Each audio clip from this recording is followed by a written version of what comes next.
Bendito é o nome do Senhor Jesus. Senhor amado, te agradecemos por todas as bênçãos que o Senhor tem despendido a nosso favor, pelo perdão de nossos pecados, a oportunidade de virmos à tua casa mais uma vez. E rogamos que o Senhor possa fazer a tua palavra viva para nós, para as nossas almas, para nos aproximar mais do Senhor. Te rogamos em nome do Senhor Jesus Cristo. Amém. Graças a Deus. Que a graça do Senhor esteja com todos. Amém? Todos bem com Jesus? Todos que estão assistindo conosco, Deus os abençoe. Tem aqui um pedido. O irmão Rogério Neves Gonçalves pede oração a seu favor e por toda a sua família. Deus ajude o irmão Rogério, toda a sua casa. Nós vamos continuar a leitura do livro de Samuel. Manselma está marcando, né, Manselma?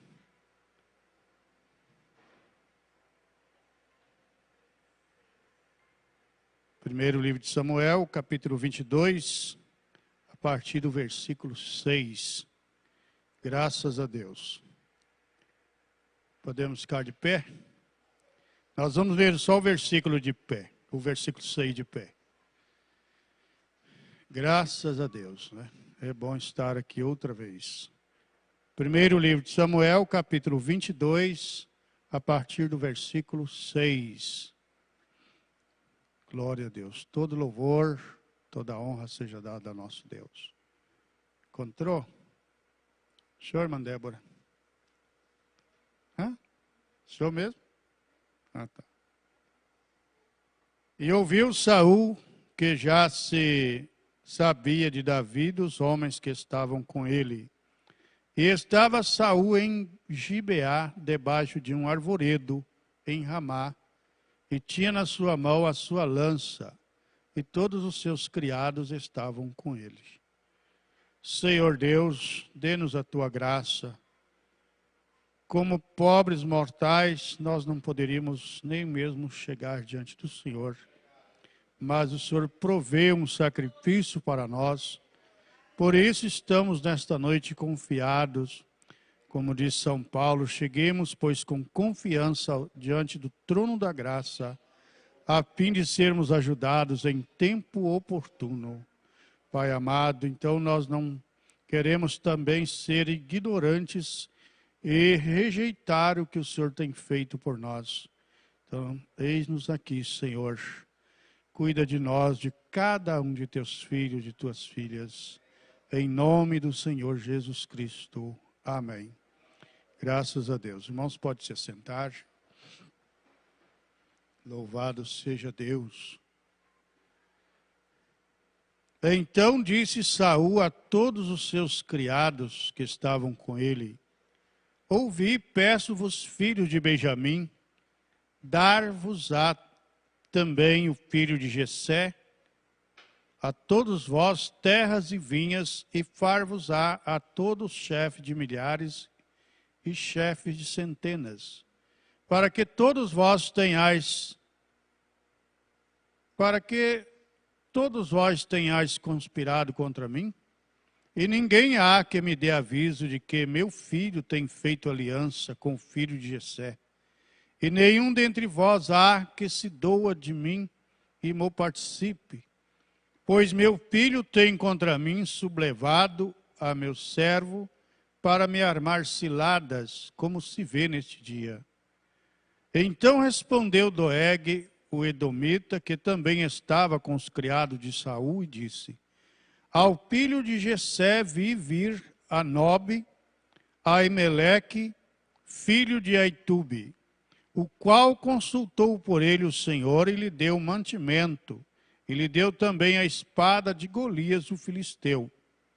Então o rei mandou chamar a Emeleque, sacerdote, filho de Aitube, e a toda a casa de seu pai, e aos sacerdotes que estavam em Nobe, e todos eles vieram ao rei.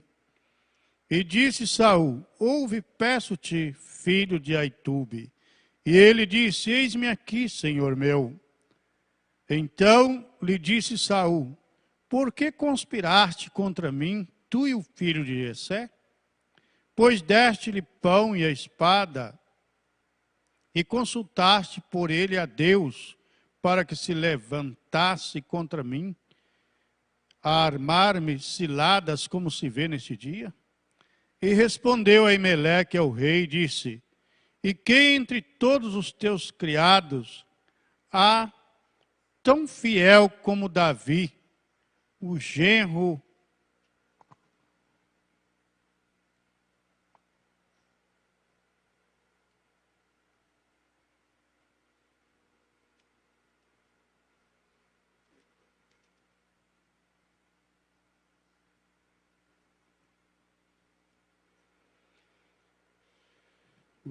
do rei, pronto na sua obediência e honrado na tua casa?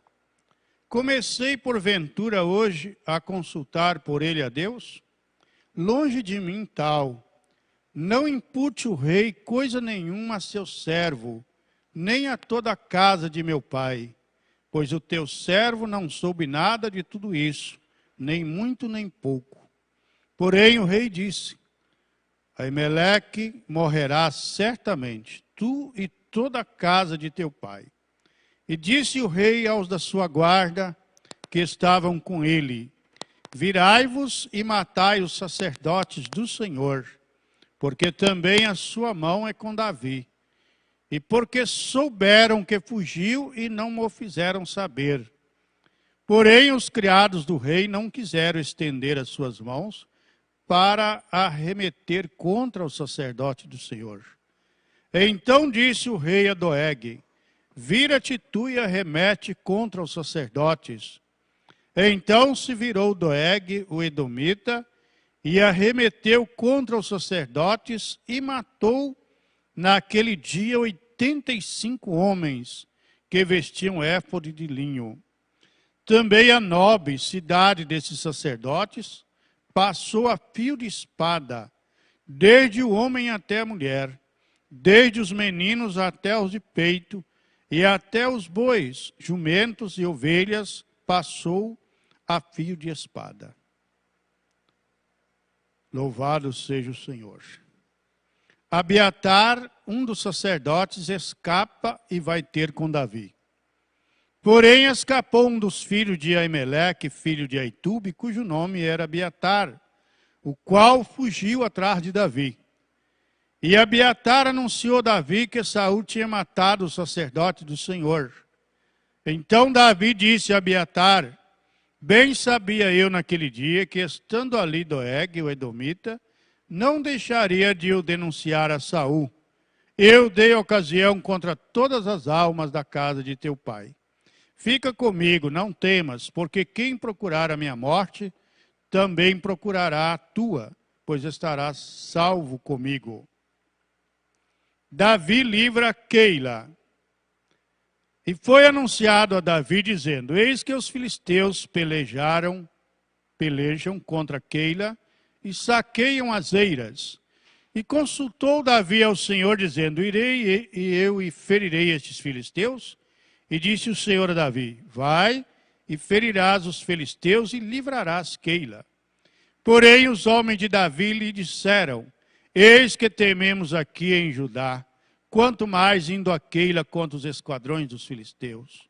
Então Davi tornou a consultar o Senhor, e o Senhor lhe respondeu e disse: levanta-te e desce a Keila, porque te dou os filisteus na tua mão. Então Davi partiu com seus homens a Keila e pelejou contra os filisteus, e levou os gados e fez grande estrago entre eles. E Davi livrou os moradores de Keila. E sucedeu que quando Abiatar, filho de Aimeleque, fugiu para Davi, a Keila, desceu com o éfode na mão. E foi anunciado a Saul que Davi era vindo a Keila. E disse Saul: Deus o entregou nas minhas mãos, pois está encerrado, entrando numa cidade de portas e ferrolhos. Deus tem misericórdia. Então Saul mandou chamar a todo o povo à peleja, para que descessem a Keila para cercar a Davi e os seus homens. Sabendo, pois, Davi que Saul maquinava esse mal contra ele, disse a Abiatar, sacerdote: traze aqui o éfode. E disse Davi: ó Senhor, Deus de Israel, teu servo de certo tem ouvido que Saul procura vir a Keila para destruir a cidade por causa de mim. Entregar-me-ão os cidadãos de Keila na sua mão? Descerá Saul como teu servo tem ouvido? Ah, Senhor Deus de Israel, faze-o saber a teu servo. E disse o Senhor: descerá. Disse mais Davi: entregar-me aos cidadãos de Keila a mim e aos meus homens nas mãos de Saul? E disse o Senhor: entregariam. E então se levantou Davi com seus homens, uns 600, e saíram de Keila e foram-se aonde puderam. E sendo anunciado a Saul que Davi escapara de Keila, cessou de sair contra ele. Saul persegue Davi no deserto de Zif. Davi permaneceu no deserto, nos lugares fortes, e ficou em um monte no deserto de Zif. E Saul buscava todos os dias, porém Deus não o entregou na sua mão. Vendo, pois, Davi que Saul saíra à busca da sua vida, Davi esteve no deserto de Zif, num bosque. Então se levantou Jonatas, filho de Saul, e foi para Davi ao bosque, e fortaleceu a sua mão em Deus. E disse-lhe: não temas, que não te achará a mão de Saul, meu pai. Porém, tu reinarás sobre Israel, e eu serei contigo segundo o que também Saul, meu pai, bem sabe. E ambos fizeram a aliança perante o Senhor. Davi ficou no bosque, Jonatas voltou para sua casa. Louvado seja o nome do Senhor. Então subiram os zifeus a Saul, a Gibeá, dizendo: não se escondeu Davi entre nós nos lugares fortes do bosque, nos outeiros de Áquila, que está à mão direita de Jezimon? Agora, pois, ó rei, apressadamente desce conforme todo o desejo da tua alma. Por nós fica entregarmos-lo nas mãos do rei. Então disse Saul: bendito sejais vós do Senhor, porque vos compadeceste de mim. E depois de diligenciai ainda mais, e sabei e notai o lugar que frequenta e quem o tenha visto ali, porque me foi dito que é astutíssimo. Pelo que atentai bem, informai-vos acerca de todos os esconderijos em que ele se esconde. E então voltai para mim com toda certeza, e ir-me-ei convosco. E há de ser que, se estiver naquela terra, o buscarei entre todos os milhares de Judá. E então se levantaram eles e se foram a Zif adiante de Saul. Davi, porém, e os seus homens estavam no deserto de Marrom, na planície à direita de Jezimon. E Saul e os seus homens se foram em busca dele, o que anunciaram a Davi, que desceu para aquela penha e ficou no deserto de Marrom. O que, ouvindo Saul, seguiu a Davi para o deserto de Marrom. E Saul ia desta banda do monte, e Davi e os seus homens da outra banda do monte. E sucedeu que Davi se apressou a escapar de Saul. Saul, porém, e os seus homens cercaram a Davi e os seus homens para lançar mão deles. Então veio um mensageiro a Saul dizendo: apressa-te e vem, porque os filisteus com ímpeto entraram na terra. Pelo que Saul voltou de perseguir a Davi e pôs-se ao encontro dos filisteus. Por essa razão aquele lugar se chamou Sela Amalecote, que é rocha de divisões ou fuga. E subiu Davi dali e ficou nos lugares fortes de Engedi. Davi corta a orla do manto de Saul E sucedeu que, voltando Saul de perseguir os filisteus, lhe anunciaram, dizendo: eis que Davi está no deserto de En-Gedi. Então tomou Saul 3.000 homens escolhidos dentre todo Israel, e foi à busca de Davi e dos seus homens até os cumes das penhas das cabras monteses. E chegou a uns currais de ovelhas no caminho, onde estava uma caverna. E entrou nela Saul a cobrir seus pés. E Davi e os seus homens estavam aos lados da caverna. Então os homens de Davi lhe disseram: eis aqui o dia do qual o Senhor te diz: eis que te dou o teu inimigo nas tuas mãos, e par-lhe-ás como te parecer bem a teus olhos. Deus tem misericórdia, né? E levantou-se Davi mansamente, cortou a orla do manto de Saul. Sucedeu, porém, que depois o coração doeu a Davi por ter cortado a orla do manto de Saul.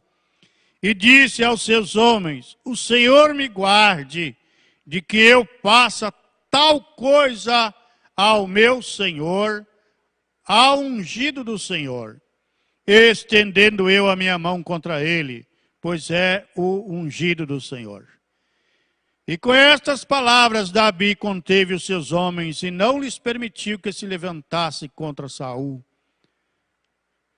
E Saul se levantou da caverna e perseguiu o seu caminho. Prosseguiu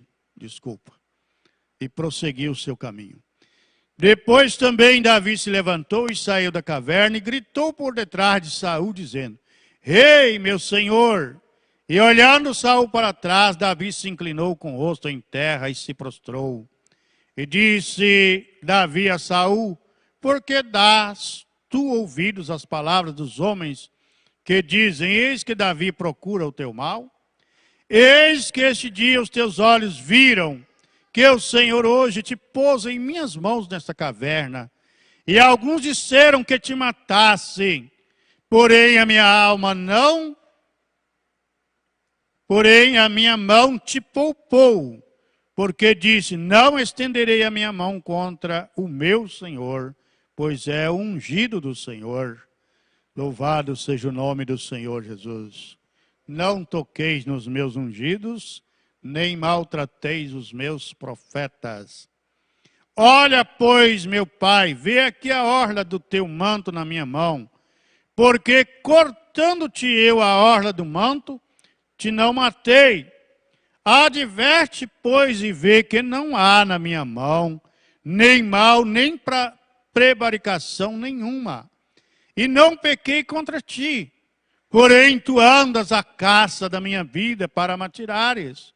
Julgue o Senhor entre mim e ti, vingue-me o Senhor de ti. Porém, a minha mão não será contra ti. Como diz o provérbio dos antigos: dos ímpios procede a impiedade, porém a minha mão não será contra ti. Oh Deus, guarda-nos do mal também, né? Deus possa nos guardar de todo mal também. Após quem saiu o rei de Israel, a quem persegues? A um cão morto? A uma pulga? O Senhor, porém, será o juiz e julgará entre mim e ti, e verá e advogará a minha causa e me defenderá da tua mão. E sucedeu que, acabando Davi de falar a Saul todas essas palavras, disse Saul: é esta a tua voz, meu filho Davi? Então Saul alçou a sua voz e chorou. Oh, glória!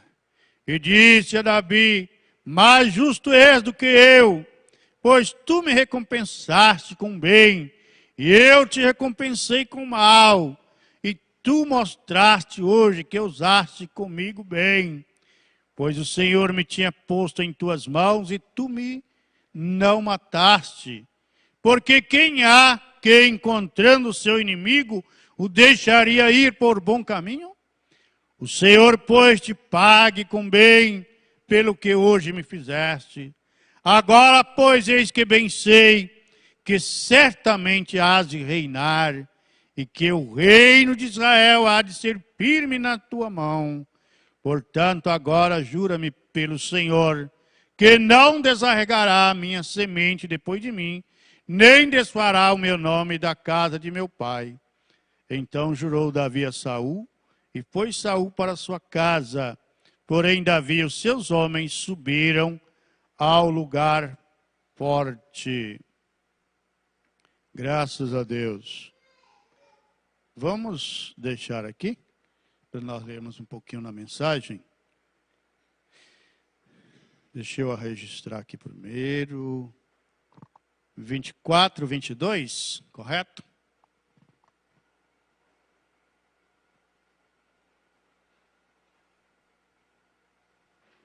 Muito bem. Tocar no ungido, por mais que o ungido também perturbado, né? Que Saul vivia perseguindo a Davi.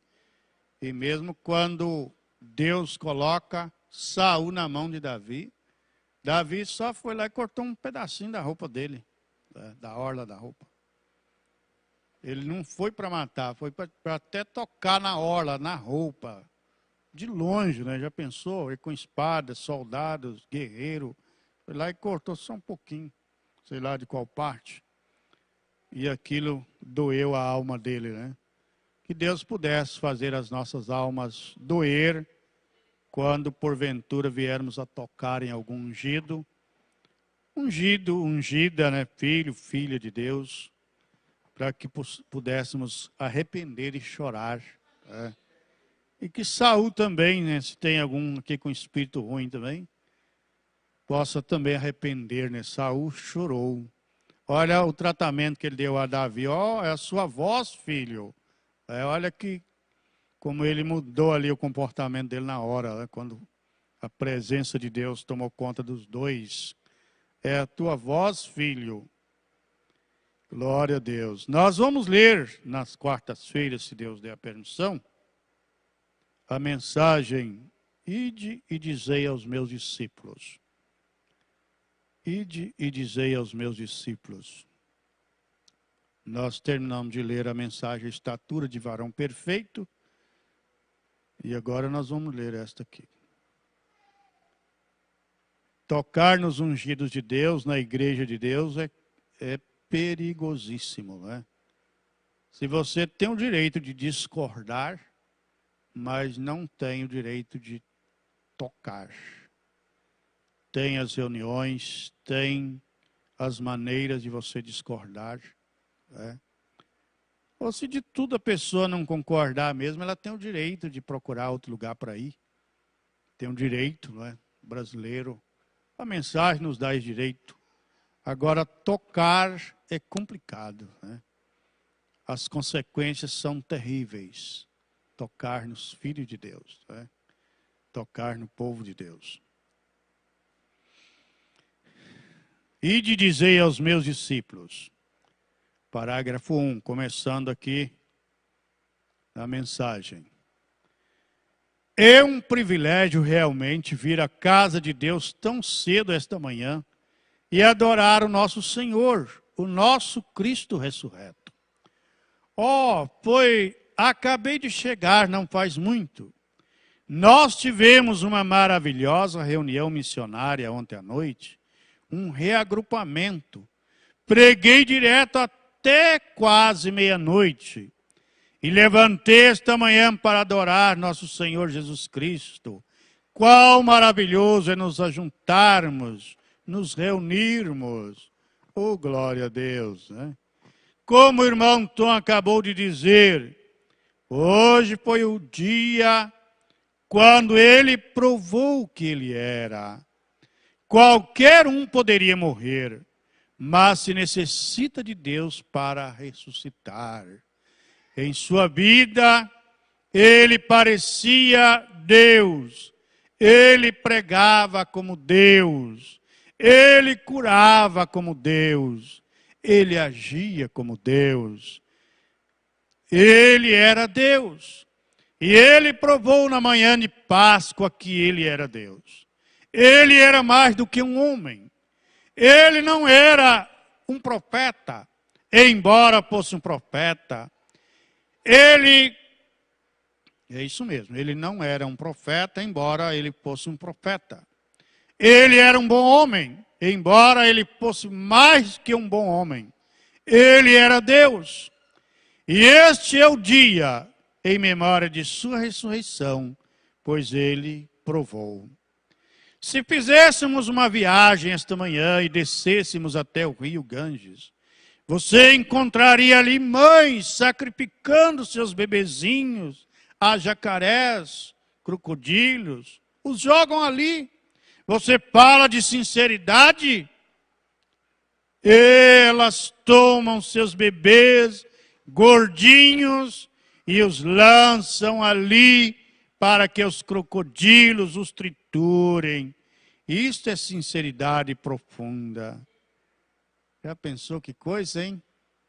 Por causa da fé, por causa da religião. Se descêssemos através da Índia hoje, você encontraria ao lado das ruas muitas pessoas talvez deitadas em grandes pregos, andando pelo fogo e torturando a si mesmas de algum modo. Alguns deles, naturalmente, estão apenas fazendo palhaçada, porque é para os turistas. Mas lá no interior está o verdadeiro homem que deita ali, se afligindo, pensando que pode encontrar descanso e paz, orando a Maomé. Uma cena deplorável outro dia, enquanto subia ao Gólgota para a cidade saindo da cidade de Jerusalém. Ali estava bem no próprio solo da crucificação, em um cemitério muçulmano, uma mulher que deitou-se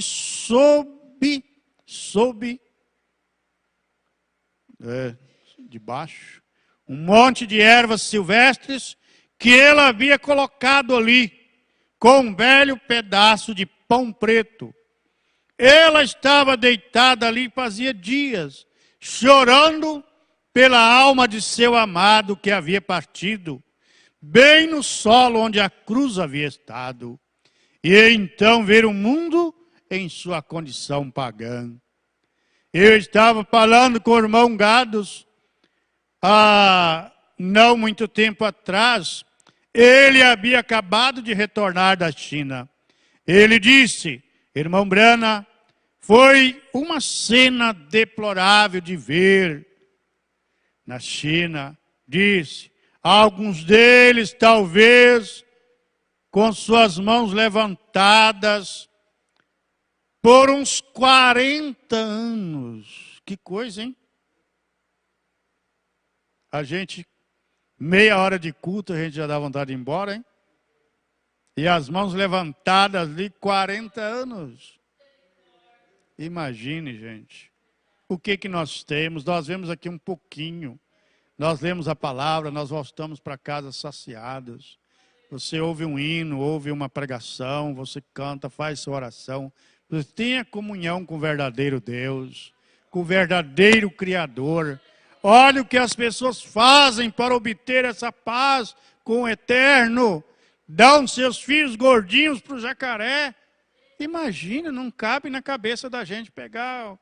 Olha, meu Deus do céu, é ruim até de deixar passar na mente da gente uma situação dessa. Eles fazem com sinceridade. Fazem para obter a paz na alma. Que coisa, hein? Outros vão aí, estão querendo alguma paz e vão fazer alguma coisa para obter paz, para obter consolo. 40 anos o tempo todo, até que as suas unhas cresceram pela mão, visíveis nas costas, dizendo, eu nunca tirarei minha mão até que tu me des a paz em minha alma, grande Buda. Ali com as mãos erguidas, levantadas, orando. E então muitas criancinhas, quando elas são novas, eles quebram seus pezinhos na arca. Assim, somente usam sapato número 2 ou 3. Na nossa medida aqui, o tradutor colocou que é 28 a 30. Por toda a sua vida, pezinhos pequenos, porque estão fazendo sacrifício para algum deus pagão. Eu já visitei a sepultura de quase todos os fundadores de religião, a maometana e também a sepultura de Buda e de Confúcio e muitos filósofos.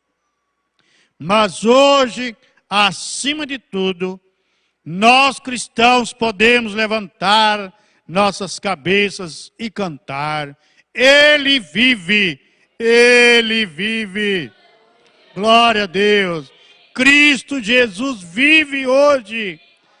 Aleluia. Você pode me perguntar como eu sei que Ele vive? Ele vive dentro do meu coração. Aleluia. E nós temos um túmulo vazio hoje.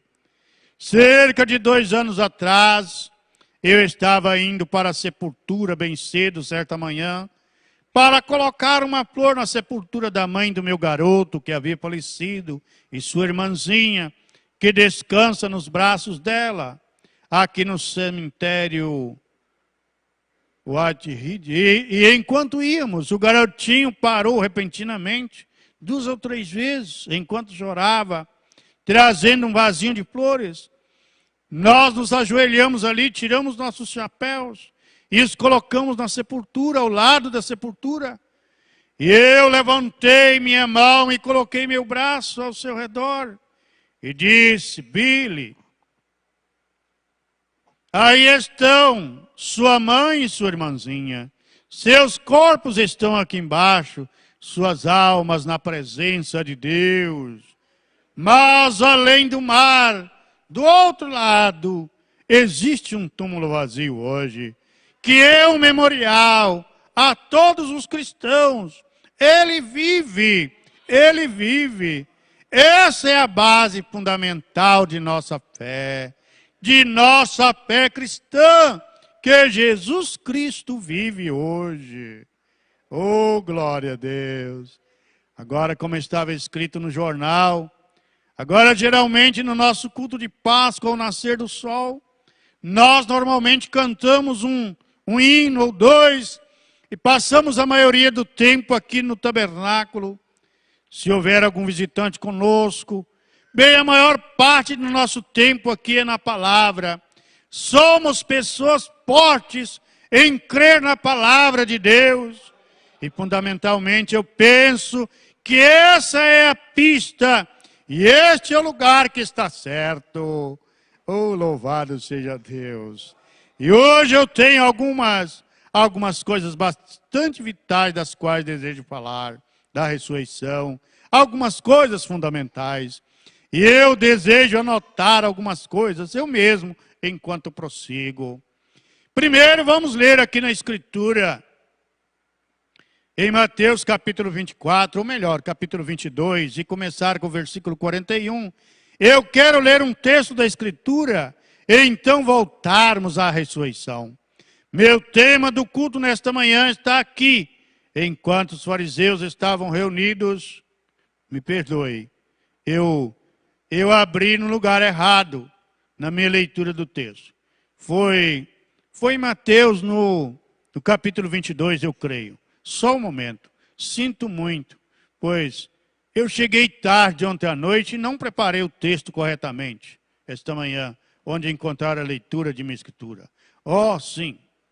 E de dizer aos meus discípulos que me encontrarei com eles na Galileia. Muito bem, Senhor. Agora, Jesus Cristo, Filho de Deus, deu uma comissão aqui para estas pobres mulheres, após sua ressurreição, o que ele estava para fazer. Ele estava para dizer a elas que se encontraria com eles na Galileia, onde ele lhes prometeu que ele lhes apareceria e que ele estaria para sempre com eles. Agora no capítulo 28 de Mateus, melhor dizendo, e começando com o versículo 7, nós lemos: E depois imediatamente dizei aos seus discípulos que já ressuscitou dos mortos, e eis que vai adiante de vós para a Galileia, ali o vereis, eis que vos tenho dito. Oh, meu Deus! Foi a mensagem do anjo às mulheres, para Maria e as duas Marias. Foi na primeira manhã de Páscoa. As gloriosas notícias haviam ressoado. Quer notícia melhor do que essa? As gloriosas notícias. Qual foi a maior notícia já veiculada? Ele ressuscitou. Ele vive. Oh, glória a Deus. Você pode colocar lá na primeira página dos seus diários lá. Há notícias gloriosas. Ele ressuscitou. Aleluia. Quando ele vivia aqui na terra, ele andava como um homem, ele parecia um homem. Ele tinha todo sua aparência exterior como um homem, embora interiormente ele fosse mais que um gênero humano. Ele era o Emanuel. Hoje é a memória do maior evento que já aconteceu em todo o mundo. O maior evento. Oh, glória a Deus. Eu já falei para vocês várias vezes, mas vou lembrar mais uma vez. Uma certa vez, um irmão, ele não está congregando mais, e ele vivia preocupado com os macumbeiros que estavam fazendo macumba para ele. E ele sempre ia lá em casa, pastor, mas estão... E eu fui conversando com ele e tentando mostrar para ele para olhar para o outro lado, e ele nada, firme que o pessoal estava fazendo feitiço para ele. Aí um dia eu tive aquela luz assim, dizer para ele, olha, tudo bem, vamos imaginar que tenha posto um despacho em cada esquina contra você. Ter juntado todos os demônios contra você. Agora, o que Jesus fez por você é muito maior do que tudo que se possa imaginar. Então, é o maior, é a memória do maior evento. O irmão Brana está dizendo aqui que já aconteceu em todo o mundo. Não é a Primeira Guerra, a Segunda Guerra. Esses dias eu estava me informando um pouquinho das coisas, e a gente tem em mente uns tiranos desse aí da história. E eu não estava sem saber, se eu já havia ouvido antes, não me lembrava. Mas uns outros terríveis que mataram muitos milhões também. Só que não são tão divulgados igual alguns deles. Teve um da Bélgica, parece, matou no Congo milhares, né, muitos milhões, né, mais de 10 milhões de africanos para roubar as riquezas deles. Um outro inglês, comerciante muito afamado da Inglaterra, também fez um massacre. Veja, na África, tudo por causa das riquezas do continente. Veja, então são eventos grandes, são acontecimentos grandes. Estamos tendo aí na nossa cidade um acontecimento grande, comercial, empresarial, festivo, tudo junto. Veja, mas qual é o maior evento que já aconteceu em todo o mundo? É a ressurreição de Jesus Cristo. É a ressurreição, ele vive, ele ressuscitou. É o maior evento. O irmão Brana chegou a dizer, não existe demônios suficientes no inferno para impedir a nossa vitória. Não existe, então é o maior, é a ressurreição de Jesus Cristo. E nisso nós estamos descansados, firmados. Glória a Deus. É a memória do maior evento que já aconteceu em todo o mundo. Nunca houve um homem, fora desse homem, Cristo Jesus, o qual dissesse, eu tenho poder para dar minha vida, tenho poder para reavê-la, para trazer de volta. Oh, glória a Deus, aleluia. Tu quer cantar Ele Vive para nós? O corinho, o hino, porque Ele vive. Que número é? Quem lembra aí?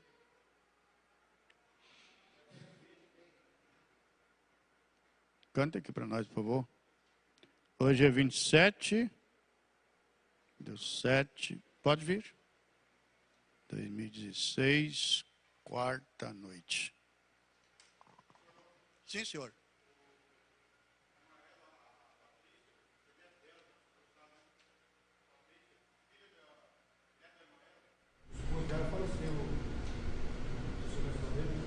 O esposo da Patrícia.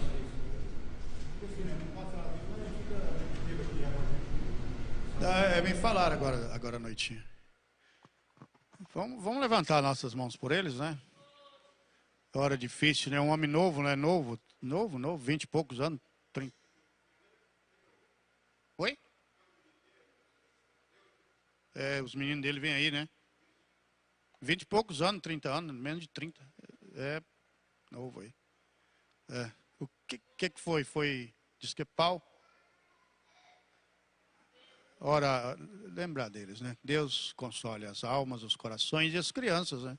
Quantas crianças ficaram sem pai, hein? Muito difícil, né? Com pai já não é fácil, sem pai. Deus tem misericórdia das crianças, da irmã Patrícia, da irmã Eva, toda a casa lá, toda a família.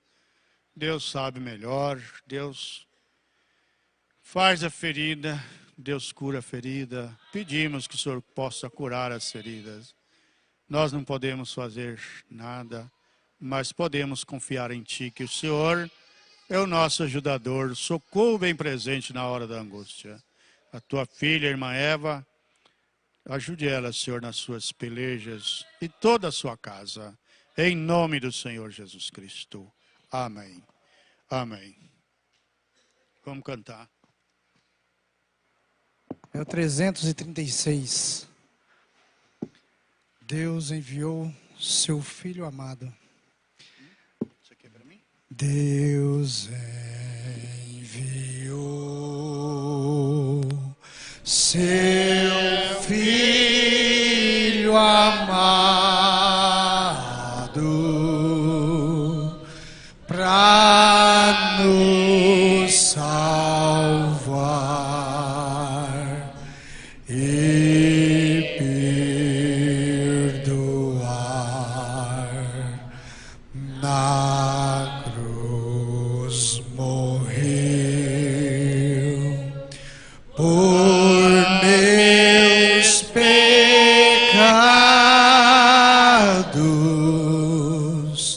mas ressurgiu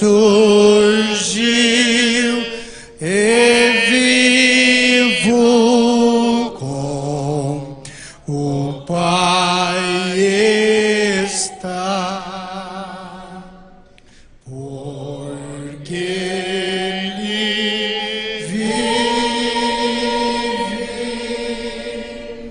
posso crer no amanhã,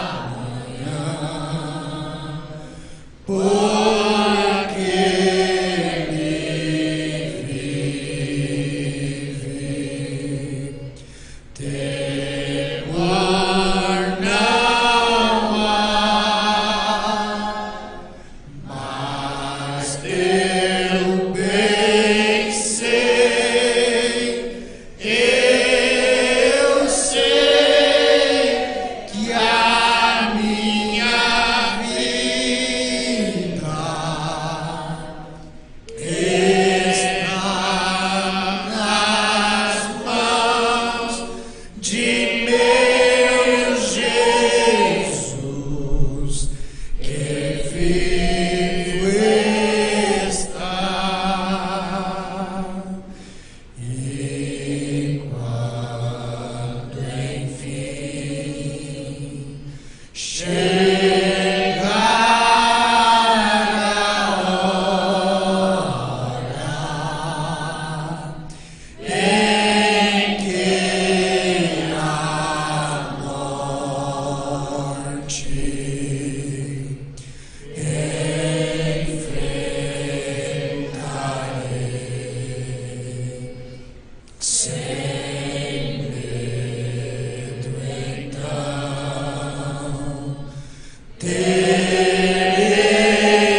Graças a Deus, glória a Deus. Aleluia. Só que o hino aqui diz, e quando enfim chegar a hora em que a morte enfrentarei. Tem hora que a morte chega e a gente não vê ela chegando. Num caso desse eu não sei como é que foi, mas dependendo da pessoa, não vê. Aquele pastor Paulo, aquele policial federal, não sei se estava no dia lá, ele dando as ideias lá, ele é Polícia Rodoviária Federal, ele falando para o pessoal que das imprudências no trânsito e tudo mais, tá aconselhando. E ele disse, você sabe essas bexigas cheia d'água que os meninos brincam? A gente é aquilo dentro de um carro. É tão mole que explode assim por nada. Acaba de nada, do nada. A gente pensa, não, eu sou o poderoso, né? É uma bexiga cheia d'água. Bateu no ferro, com tora, com coisa, né? Então, oxalá a gente pudesse estar preparado, porque se ela pegar a gente, se a gente não ver, a gente já está com a passagem comprada, né? Porque às vezes não dá tempo de pedir, de falar nada. Não dá tempo. Não dá tempo, né? Muitos não têm tido tempo. Outros, o irmão Brando diz que vão para os hospitais, e lá eles aplicam aquelas injeções neles, eles ficam sem força, e não tem ali como pedir perdão, como falar nada. E o irmão Brando diz que essas injeções têm tirado o direito ou o jeito das pessoas pedirem perdão. Então o corpo está ali imóvel, não está sentindo dor, está quietinho, mas a alma está aflita ali, indo embora, sem poder fazer nada. Então, por isso é bom. Que bonito, né? Você veio, você vem, lute com tudo que você tiver, permaneçamos nós na presença de Deus, oremos uns pelos outros, para Deus nos dar a gente a graça, nos dar a força, nos dar a fé necessária de cada dia. É muito gostoso servir a Deus. Aleluia, glória a Deus. O irmão Abraão comunica que não estará no culto de sexta-feira e domingo de manhã e pede oração em seu favor. Da ajuda do irmão Abraão. Fiquemos de pé e vamos agradecer a Deus.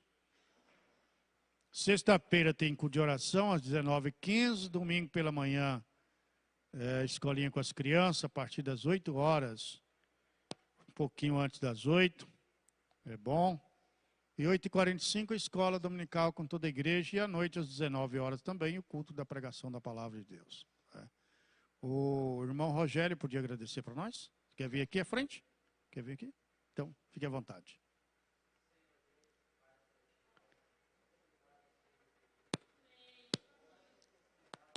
Sim, Jesus.